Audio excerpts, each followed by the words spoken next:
చేత ఆయనను వెంబడిస్తున్న ప్రజలందరితో చెప్పారు. ఆయన యేసు ప్రభు ఆరోహణమై వెళ్ళిపోయేదానికి పునరుద్ధానుడైన యేసు క్రీస్తు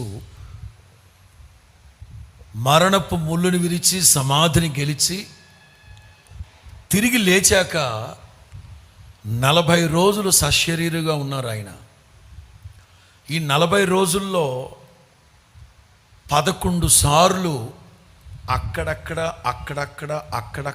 కనబడ్డారు. ఎక్కడెక్కడ ఎప్పుడెప్పుడు ఎవరెవరికి కనబడ్డారు అంటే కొరింథీ మొదటి పత్రిక అదే. మరి చదవమన్నప్పుడు చదువుతుర్లే, తల్ల పైకెత్తండి. పద్దాక మెడలు నిలబడట్లేదు మీకు. నాకు సరే యాక్సిడెంట్ అయ్యి మెడ విరిగిపోయింది అనుకోండి, మీకేటి విరిగింది? కొరింథీ